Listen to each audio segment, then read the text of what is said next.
अस्सलाम वालेकुम स्टूडेंट, हम डिस्कस कर रहे हैं एक्सरसाइज 6.3 ऑफ क्लास 7। आज हम पढ़ रहे हैं इन्वर्स प्रोपोर्शन के बारे में। इससे प्रीवियस वीडियो में मैंने आपको डायरेक्ट प्रोपोर्शन के क्वेश्चंस करवाए थे। इन्वर्स प्रोपोर्शन में क्या होता है कि एक क्वांटिटी इंक्रीज करती है और अदर क्वांटिटी क्या करती है, डिक्रीज करती है। इसकी बहुत सी एग्जाम्पल हम ले सकते हैं, जैसे कुछ वर्कर्स हैं, लेट्स सपोज मेरे पास, और फर्दर एक मेरे पास डेज है दूसरी चीज़। तो अगर मेरे पास 100 वर्कर्स हैं जो एक काम को कंप्लीट कर रहे हैं 10 डेज में, और अगर मैं वर्कर्स को डबल कर देता हूँ, 200 वर्कर्स करता हूँ, तो जो काम 10 दिन में कंप्लीट हो रहा था, अब वो काम क्या होगा, उससे आधे दिनों में कंप्लीट हो जाएगा, मतलब 5 डेज में कंप्लीट हो जाएगा। तो अगर मैं वर्कर्स की जो क्वांटिटी है उसको इंक्रीज़ कर रहा हूँ, तो डेज क्या हो रहे हैं, डिक्रीज़ हो रहे हैं। इसी तरह अगर वर्कर्स में 100 से 50 कर देता हूँ, तो देन डेज क्या हो जाएंगे, 20 हो जाएंगे, डबल हो जाएंगे। तो एक क्वांटिटी को कम करने से अगर दूसरी क्वांटिटी इंक्रीज कर जाए, या एक क्वांटिटी को डिक्रीज करने से इंक्रीज करने से एक क्वांटिटी को दूसरी क्वांटिटी डिक्रीज कर दे, तो उसको हम बोलते हैं इन्वर्स प्रोपोर्शन। तो कुछ क्वेश्चन मैं लिख रहा हूँ यहाँ पे। पहला जो क्वेश्चन है, पहले हम देखते हैं कि डायरेक्ट प्रोपोर्शन है या इन्वर्स प्रोपोर्शन है। तो इसमें क्योंकि क्वेश्चन मैंने पूरा नहीं लिखा हुआ, वो आप बुक से व्यू कर सकते हैं। यहाँ पे मैं प्रॉपर सोल्यूशन उसको सॉल्व करवा रहा हूँ। उसमें दो चीज़ें हमें दी हुई हैं फर्स्ट क्वेश्चन में, क्लॉथ है एंड ऑर्स है। 6 आवर्स में 450 मीटर क्लॉथ क्या हो रहा है, वो तैयार हो रहा है। अगर 6 आवर्स की जगह 14 आवर्स कर दें, तो वो हमें क्वेश्चन में रिक्वायर्ड है कि कितने जो क्लॉथ की लेंथ, कपड़े की लंबाई है, कितने मीटर कपड़े को हम उसमें बना सकते हैं। तो यहाँ पे हम देखते हैं कि अगर टाइम बढ़ रहा है, तो डेफिनेटली जो चीज़ प्रोड्यूस हो रही है उसकी क्वांटिटी भी क्या होगी, इंक्रीज करेगी। क्योंकि 6 आवर्स में अगर इतने काम हो रहा है, इतना क्लॉथ बन रहा है, तो 14 आवर्स में क्या होगा, ज़्यादा क्लॉथ बनेगा। तो इट्स मीन कि ये क्या हुआ, डायरेक्ट प्रोपोर्शन हुआ कि एक क्वांटिटी इंक्रीज कर रही है तो डेफिनेटली दूसरी भी क्या होगी, यहाँ पे इंक्रीज करेगी। और डायरेक्ट प्रोपोर्शन का मैंने आपको बताया था कि इसमें हम क्रॉस मल्टीप्लिकेशन करते हैं।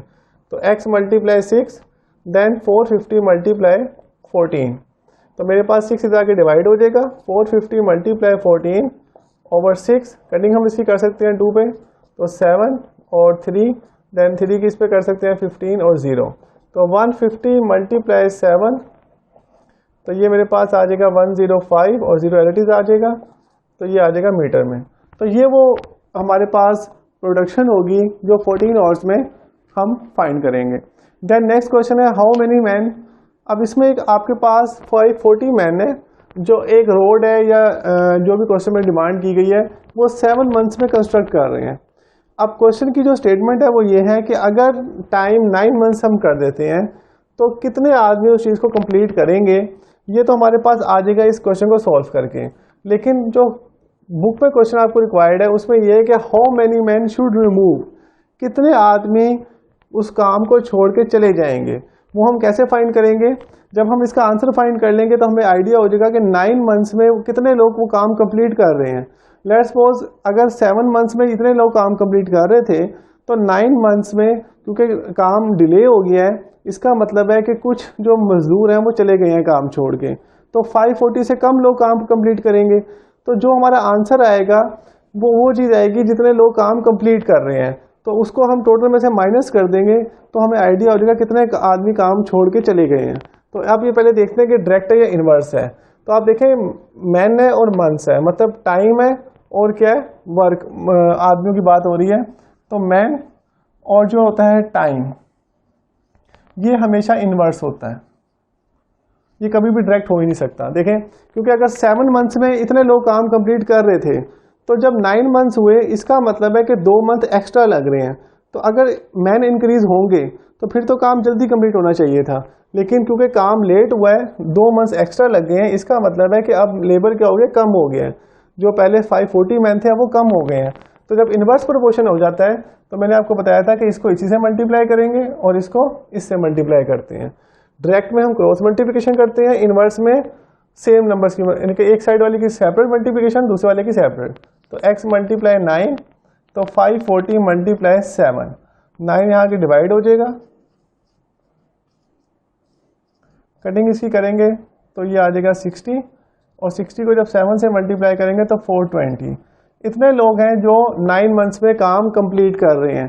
तो how many man left the, जो वर्क है वो छोड़ के कितने गए हैं, मैन लेफ्ट, तो वो मेरे पास टोटल 540 थे, उसमें से ये वो लोग हैं जो अभी काम कर रहे हैं, तो 420 हम माइनस कर दें तो 120 जो आदमी होंगे वो क्या होंगे, काम छोड़ के चले गए हैं। तभी जो काम 7 मंथ्स में पूरा हो रहा था अब वो 9 मंथ्स में कंप्लीट हो रहा है, और कितने लोग कर रहे हैं, 420। तो हमसे जो पूछा गया था वही पूछा गया था कि कितने लोग काम छोड़ के चले गए हैं, तो वो इसका आंसर होगा 120। ओके स्टूडेंट, नेक्स्ट क्वेश्चन है क्वेश्चन नंबर 5। इसमें हमारे पास गिवन है 12 water pumps can make a water tank empty in 20 minutes but 2 pumps get out of order. How long will the remaining pump take to make the tank empty? अब इसमें सबसे पहले आपने देखना है कि हमारे पास दो क्वांटिटीज क्या हैं। तो पहली क्वांटिटी यहाँ पे पंप है जो एक टैंक को खाली कर रहे हैं, टाइम दिया हुआ है 20 मिनट्स में। तो 12 पंप्स हैं जो 20 मिनट्स में एक टैंक को खाली कर रहे हैं, but 2 pumps get out of order. अब गेट आउट ऑफ ऑर्डर का मतलब होता है कि 2 पंप क्या हो गए, ख़राब हो गए हैं। तो टोटल पहले कितने थे, 12 थे, तो अब कितने हो जाएंगे 10, क्योंकि 2 पंप क्या हो गए, ख़राब हो गए हैं। How long will the remaining pump, जो बाकी पंप बच गए हैं जो कि 10 है, टेक द टैंक एम्प्टी, उसने कितने टाइम में उस टैंक को खाली करना है। तो हमने वो टाइम निकालना है, उसको मैं एक्स से डिनोट कर देता हूँ। तो सबसे पहले देखते हैं कि डायरेक्ट है या इन्वर्स प्रोपोर्शन है। अब देखिए 12 पंप्स थे, वो 20 मिनट में एक टैंक को खाली कर रहे थे। जब पंप कम हो जाएंगे, अब वो 10 हो गए हैं, तो अब जो टाइम है वो ज़्यादा लगेगा उसको खाली करने में, क्योंकि जो हमारे पास समझ लें ये वर्कर्स थे, तो जब वर्कर्स 2 कम हो जाएंगे तो जो एफिशिएंसी थी वो भी क्या हो जाएगी, हमारी कम हो जाएगी। तो जो 20 मिनट में काम हो रहा था अब वो 20 मिनट में नहीं होगा, उससे ज़्यादा टाइम में होगा। तो ये क्या हुआ, इन्वर्स हुआ, क्योंकि टाइम जो है पंप जो है वो कम हो रहे हैं लेकिन टाइम क्या होगा, इंक्रीज करेगा। तो इन्वर्स में इसको इससे मल्टीप्लाई कर देंगे और इसको इससे, तो x मल्टीप्लाई 10 इक्वल होगा 12 मल्टीप्लाई 20। तो 10 जाके वहाँ डिवाइड हो जाएगा, 2 पे कटिंग हो जाएगी और ये आ जाएगा 24 मिनट। तो जो टैंक 20 मिनट्स में अब पहले एम्प्टी हो रहा था, 2 पंप खराब होने की वजह से अब वो कितने मिनट में हो रहा है, 24 मिनट में। ओके नेक्स्ट क्वेश्चन में मूव करते हैं। A mason can repair 744 metre long track in 24 days. अब मजदूर एक ट्रैक को बना रहे हैं, रिपेयर कर रहे हैं 744 मीटर लॉन्ग ट्रैक को। तो यहाँ पे मैं ट्रैक कर देता हूँ और उसकी जो लेंथ है वो है 744 और जो डेज रिक्वायर्ड है उसको करने के लिए वो है 24। अब इसको क्वेश्चन को गौर से समझना है। If he repair the 589 metre track, मतलब इतना ट्रैक जो है वो उन्होंने रिपेयर कर लिया है, तो इसका मतलब है कि 589 मीटर का यहाँ पे अब कोई काम नहीं है। Find how many days will he take to repair remaining track, जो ट्रैक बच गया है उसके हमने टाइम निकालना है कि कितने दिन में वो कंप्लीट करेंगे। तो इसका मतलब है डेज तो हमने फाइंड करने हैं, लेकिन यहाँ पे जो चीज़ आएगी वो रिमेनिंग ट्रैक आएगा। और रिमेनिंग ट्रैक ऐसे निकलेगा कि 744 में से इसको माइनस कर देंगे, क्योंकि ये तो बन चुका है। अगर फर्ज करें ये ट्रैक है मेरे पास, जो टोटल लंबाई इसकी है वो 744 थी, उसमें से 589 उन्होंने रिपेयर कर दिया है, इतना हिस्सा रिपेयर हो चुका है और ये चीज़ बच गई है। तो हम इसको 744 में से 589 को माइनस कर लेते हैं। तो 14 में से 9 माइनस करेंगे 5, यहाँ 3 रह जाएगा, 13 में से 8 गए 5 और यहाँ पे 6 रह गया, तो 155 आ जाएगा। तो 155 मीटर ट्रैक की अब हमने बताना है कि कितने दिन में वो कंप्लीट करेंगे। तो अब ये देखते हैं कि डायरेक्ट है या इन्वर्स है। तो अभी मैंने आपको बताया था कि डेज आ जाए, अब यहाँ पे वर्क है, वर्क और डेज का रिलेशन है।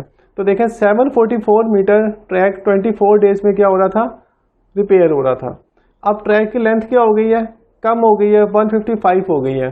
तो डेफिनेटली डेज भी क्या लगेंगे, इसमें कम आएंगे, क्योंकि 24 डेज तब आ रहे थे जब 744 मीटर लंबाई थी।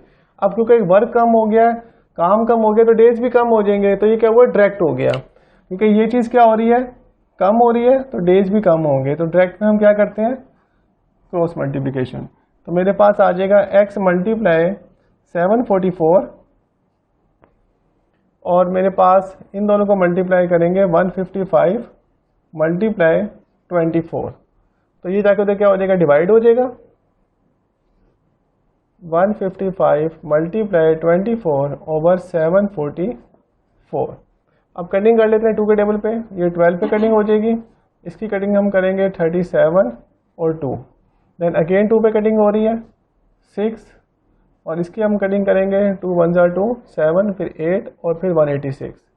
उसके बाद दोबारा 2 पे कटिंग करेंगे 3 और इसकी कटिंग करेंगे तो 92 आ जाएगा।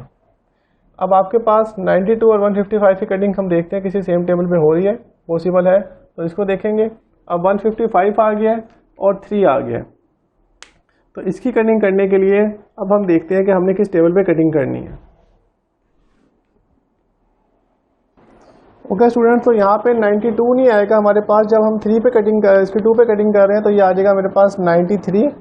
अब इस 3 के 93 पे कटिंग करेंगे मेरे पास, तो आंसर आ जाएगा 3 और 1 31, और 31 की हम 155 पे कटिंग कर सकते हैं 5 के टेबल पे। तो मेरे पास जो आंसर आएगा x इज इक्वल टू वो आएगा 5। तो अब जो 155 मीटर का ट्रैक हमने कंप्लीट करना था वो 5 डेज में कंप्लीट हो जाएगा। इसके बाद नेक्स्ट क्वेश्चन पे मूव कर रहे हैं। Are dish washer deems to 1350 dishes. अब एक डिश वॉशर है जो कि 1350 डिशेस को वॉश कर रहा है और 1 और टाइम है इसका। How many dishes will it wash in 16 more minutes. इसका मतलब है कि एक चीज़ हमें मिनट्स में दी हुई है और दूसरी आवर्स में दी हुई है। तो मैं इसको पहले लिख लेता हूँ कि डिशेस हैं और क्या है टाइम, और टाइम में मिनट में ले रहा हूँ। पहले 60 मिनट्स का टाइम है तो 1350 डिशेस वॉश हो रही हैं 60 मिनट में, क्योंकि 1 आवर में 60 मिनट होते हैं। तो पहले 60 मिनट हो गए। अब हमने बताना है कितनी डिशेस और वॉश करेगा अगर 16 मिनट्स मोर वो काम कर रहे हैं। तो इसका मतलब है पहले 60 मिनट से तो अब 16 मिनट और आ गए हैं, तो कितने हो जाएंगे 76, क्योंकि 16 60 में ऐड हो जाएगा। तो अब देखते हैं कि डायरेक्ट इन्वर्स है। देखें 60 मिनट्स में इतनी डिशेस वॉश हो रही थी, जब 76 मिनट्स होंगे तो ज़्यादा डिशेस वॉश करेगा, तो टाइम बढ़ रहा है तो डिशेस भी क्या हो जाएंगी, इंक्रीज़ कर देंगे। तो इसलिए एक चीज़ के बढ़ने से दूसरी चीज़ भी अगर इंक्रीज़ कर रही हो तो हम कहते हैं वो क्या होगा, डायरेक्ट प्रोपोर्शन होगा। तो ये इससे मल्टीप्लाई क्रॉस करेंगे और इसको इससे मल्टीप्लाई कर देते हैं, तो x मल्टीप्लाई आ जाएगा 60 और 76 मल्टीप्लाई आ जाएगा 1350। 60 तक डिवाइड हो जाएगा, तो 76 मल्टीप्लाई 1350 ओवर 60। कटिंग कर लेते हैं इसकी, 0 से कैंसिल हो जाएगा। 2 पे कटिंग कर लेते हैं, 2 3 6 एंड 38। देन 3 की 135 पे कटिंग हो सकती है, 12 और 45। तो मेरे पास 38 मल्टीप्लाई 45, इसका जो आंसर आएगा वो मेरे पास टोटल डिशेज हो जाएंगी। तो इसको मल्टीप्लाई कर लेते हैं students, 40 0 4 36 360, then 15 1 carry again, 3 4 12 and 13।